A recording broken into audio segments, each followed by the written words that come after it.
I say this all the time. We taught nonsense. We made nonsense make sense to people. You know, us as fake OGs. I wouldn't call myself. I wouldn't never do that again in life right now. But I made nonsense make sense to guys to make them do what I wanted to do. Same way these OGs made nonsense make sense to me. So that's why we all ended up on the street, because we all came good homes. All my guys that I told you, the two that's dead, we had good homes. We had good parents. But the streets, the nonsense made sense to us. And we loved it. You know, we loved the nonsense making sense. You know, we made it make a lot more sense. You understand what I'm saying? So, but we were just foolish. It was the blind leading the blind, you know, and we loved it. We stuck together. We just felt that we was invincible. It's like really five of us, you know, and we just we like the fear. I can tell you some of the story that we didn't terrorize by ourselves armies of guys, you know what I mean? Like one of my guys I told you before in my story, how he had me scared sometimes, you know. I remember 30 dudes pull up on us, jumping out of lowriders to fight us. And my first incident was to run. He turned around, like, you guys don't want this? You know what I mean? You really want, and I couldn't leave him. But I turned off on a run. But we ended up fighting all these dudes, man. And I used to bluff guys. My reputation with that trigger so much that I faked having a gun so many times and scared dudes with guns pointed at me, you know. One of my friends out here right now that I rescued, I told you the guy they kidnapped, he out here right now. They kidnapped him. I went and rescued him with no pistol. And they gave him to me, threw him out a window to me, but they gave him to me, you know what I mean? So, but, you know, this is just what we did, you know. I don't know. If I look back at it right now, you know, it's foolish. But I say one thing, though, that kind of opened my eyes up. Two pastors said something to me. One asked me, he said, how long will it take for me to graduate from the School of Hard Knocks? I mean, like, how long your dumb ass gonna be in the second grade? That's how I took it, you know what I mean? And the other one said that, he said, our lives are like stick shift cars that God controls the clutch. And we got to see God's blessing when he push that clutch to change gears. Because if we don't, we've been stuck in first gear for the rest of our lives. You know what I mean? And that made a lot of sense to me, you know, especially when I was in jail. That's how I ended up writing a book. Because a pastor in jail told me, man, make this time count for somebody. Don't just sit up in here telling war stories and gangbanging while you're in there. Do something productive. That's how I ended up writing a book in prison and going to school for all the telecommunications that I've done.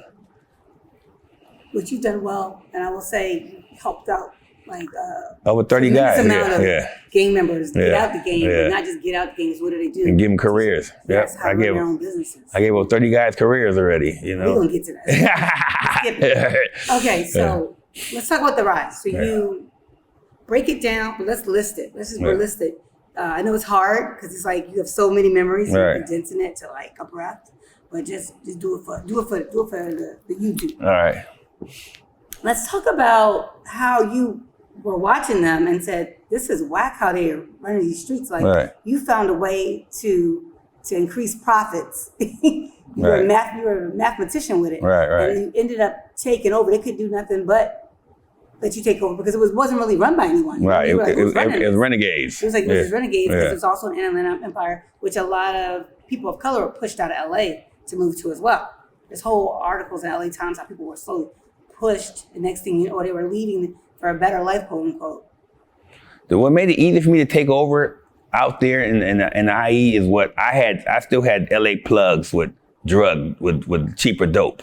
So when I started bringing that, the good dope they had out there cheaper and selling it cheaper, they had to come to me, you know, and a lot of these guys didn't know how to cook cocaine or nothing. I was doing it as a kid. I was cooking cocaine in dope houses with them drug dealers and OGs as a kid. So I know how to cook it, blow it up. I knew every aspect of drug dealing, you know, at a young age. So I came out there with the LA dope and sold everything up. So they had to come to me. Everybody had to. Even the older guys that we used to buy dope from used to come to me and try to make me take them to LA to get their drugs. So that's made it easy for me to take over. And then a lot of guys don't know the mathematics of a key of cocaine. You gotta know math to make it make sense. Everything's measured a certain way. That's how much this costs. This how much this costs. How to cut it. How to cook it. How to bag it up. You know. So I made a math out of this right here. You know, I was like a little professor. You know, and they all followed me. Everybody listened because everybody made money. As long as if you make people make money, they go listen. You know, money is like God in the hood. You know, especially especially if you're sharing it. If you're sharing it, you know, they gonna follow. You know. Became the trap house professor. I'm the trap house professor. I call it the mathematics of a bird. Bird is a key of cocaine. I've done my homework. Hey. So you now are running the IE, which to be honest is larger than the state. It's larger than most states. Right. You're running It's the biggest county in San Diego is the biggest county. Biggest county. Yeah. One of your guys is now just doing distribution for BMF. Right. Can you talk briefly, not too much, briefly about that? Okay, he's still around right now. So I don't know if you guys and you read the book, the BMF book, they talk about the LA blood, the Valley blood. That was the homies, you know. So they used to go there. They went to Atlanta. I had homies that never even knew how to hustle really. They went to Atlanta and met the BMF guys. They came back with cars and all kind of whips, and they come back with all this cash. But I don't want to say the name, but the BMF head guys, they needed more drugs. So they used to come out to LA. They send these different crews out to LA to go find drug dealers and buy drugs from them. So one of my boys used to come. He started buying keys from me. I was like, you know, you ain't never bought no keys before, you know, or 100 pounds of weed, or, you know what I mean? The most you ever bought was a quarter piece, and now you come out, I need 2 keys, give me 5. Could you give me 10 keys? You know what I mean? So I end up with the Mexican mafia I used to deal with, I end up selling it to him, and he take it back to Atlanta and deal with those guys. And but they already had bread too, though, you know. But it was just like, it's like no matter how much money I got, how much dope I got, I still can't supply. I don't have enough dope.